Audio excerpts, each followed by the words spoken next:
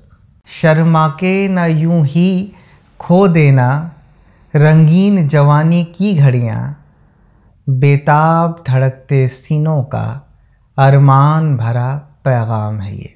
मतलब तो आप समझ ही गए होंगे, पर फिर भी मैं आपको बताना चाहूँगा कि उसमें नायिका को ये कह रहे हैं कि आप जो है शर्म की आड़ में ये जवानी की जो खूबसूरत घड़ियाँ हैं, जो जवानी के इतने खूबसूरत मोमेंट्स हैं, इसको ज़ाया मत करिए, बर्बाद मत करिए। और ये मेरी गुजारिश नहीं है, ये मेरा पैगाम नहीं है, ये पैगाम है बेताब धड़कते सीनों का। बेताब जो दोनों दिलों की जो बेचैन धड़कनें हैं वो ये मैसेज दे रहे हैं, वो ये पैगाम दे रही हैं कि प्लीज़ इस खूबसूरत टाइम को बर्बाद मत करिए, इसको खोने मत दीजिए। अब जो है सबसे बड़ी बात की यहाँ कौन सा शब्द कैसे बोलना है, क्योंकि गाना अच्छा है, मतलब गाना तो नहीं, मैं तो गज़ल ही कहूँगा, पर आप भी इसको गज़ल ही कहिए। पहली लाइन जो है, पहला मिसरा जो है इसका क्या कहता है, शर्मा के ना यूं ही, यूं के ऊपर जो है नेज़ल साउंड होगा, यूं, ही के ऊपर कोई नेज़ल नहीं है, तो शर्मा के ना यूं ही खो देना रंगीन जवानी की घड़ियाँ, यहाँ के ऊपर चंद्रबिंदु है तो नेज़ल साउंड होगा। और दूसरा मिसरा, बेताब धड़कते सीनों का, सीनों के नो के ऊपर जो है ना वो पॉइंट है, बिंदी है नेज़ल साउंड के लिए, सीनों का। तो दो सीनों की बात हो रही है, एक नायक और एक नायिका। ठीक है, तो सीनों का, बेताब धड़कते सीनों का अरमान भरा पैगाम, पैगाम के ग के नीचे नुख्ता है इसलिए वो ग है, याद रखिएगा, अरमान भरा पैगाम है ये। एक बार फिर से गौर से उच्चारण यानी तलफ़्फ़ुज़ सुनिए, शर्मा के ना यूं ही खो देना रंगीन जवानी की घड़ियाँ, बेताब धड़कते सीनों का अरमान भरा पैगाम है ये। तो ये था दूसरा शेर।